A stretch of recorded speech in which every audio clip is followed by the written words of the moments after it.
Rene Santiago. Good evening, sir. Thank you for joining us. Good evening, Tia. Glad to be back in your program. Yes, Mrs. Santiago, let's begin with the modern jeepneys. How do you think the government did with that, using the modern jeepneys first for a gradual phase-in of dito sa Metro Manila? The modern jeepney was actually a 4-year program that was launched way back in 2016. And they want to replace the old jeepney with new design. Uh, about 200,000 of them are in throughout the Philippines, and about 60,000 are in Metro Manila alone. So because of the lockdown, all the transport were shut down. And so by allowing 1,500 new jeepneys to come on stream, that will help a little bit. Help a little bit. So this is not enough. Yeah. Not yet, at least. It's not enough. If you think before the lockdown, there were 60,000 about jeepneys, old jeepneys on the road. Now you're adding 1,500 new jeepneys. That's virtually less than 5% of the total supply before the lockdown. But of course, during the general quarantine or GCQ, the demand of about 20 million before the lockdown trips a day is down to about 6 to 7 million trips a day. That is our estimate of the effect on demand because of the lockdown.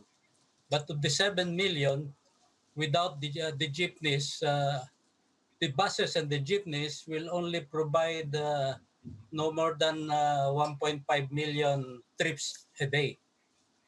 So we are still short of about a million trips because the rest will go to cars.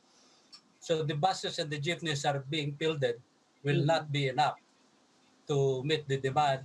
And since they are introducing it by bits and pieces, the entire network will not be there.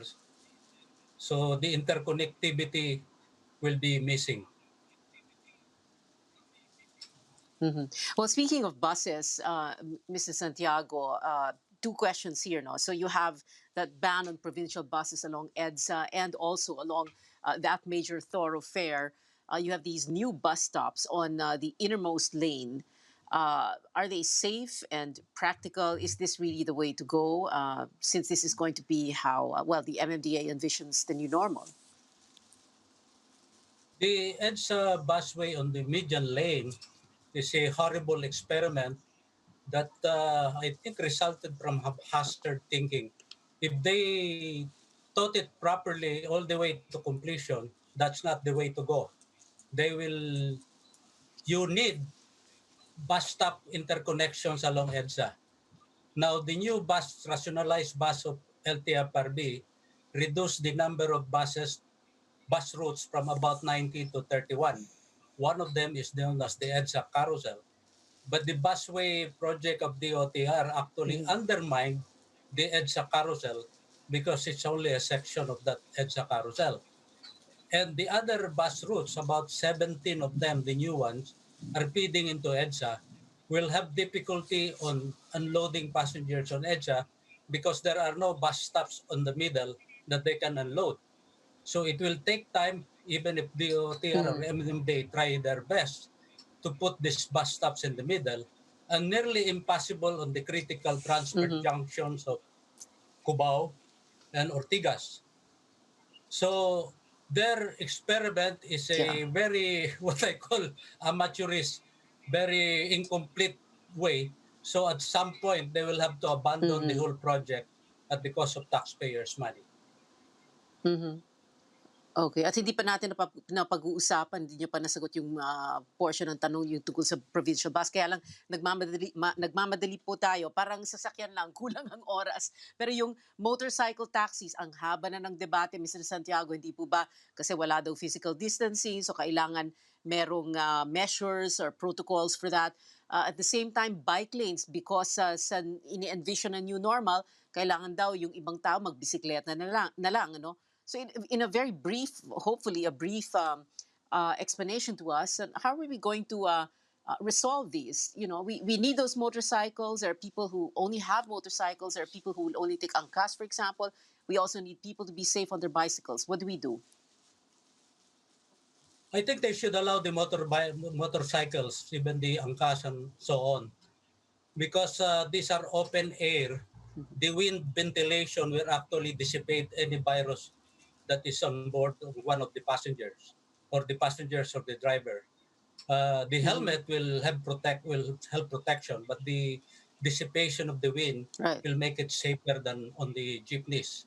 The bicycle, I think, Mm-hmm. is Okay. just Okay. again another temporary measure. People without means of transport may be forced to take a bicycle, but in the long run, I don't think the bicycle lane Mm-hmm. should be part of EDSA or major thoroughfares. There is room for bicycle lanes, but not on the major Mm-hmm. arterials of Metro Manila. Right. Kailangan daw, ano no, elevated, halimbawa. And Mrs. Santiago, final question na lang po. Before the lockdown, we were all talking, year in and year out, we always know the problems of transporting people, transportation vehicles on the roads, sangkaterbang problema. So ngayon, ini-envision yung new normal, kung paano tayo gagalaw sa isang new normal and still be safe with all these safety and health protocols. But at the same time, yung pinakaugat ng problema natin, how do we move people around? No? So in this new normal that we envision, are we going to be able to do that? Can we keep people safe? Can we still instill all these health protocols and guidelines? At the same time, can we get people to where they need to go? uh, whether it is work, to and from work and home. I think we have to plan on working at home for a long, long time, or more of it to be work from home.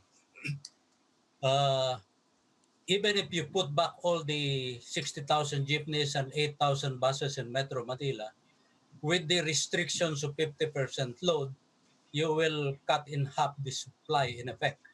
And then with the curfew in force, Mm-hmm. the total available trips will even be reduced. So to that extent, employers should really think it hard of making working from Mm-hmm. home almost a major part of their working environment or working style. Ang hirap nga lang nun. Well, transportation expert, Mr. Rene Santiago. Sir, maraming salamat po sa inyo. Thank you for joining us this evening.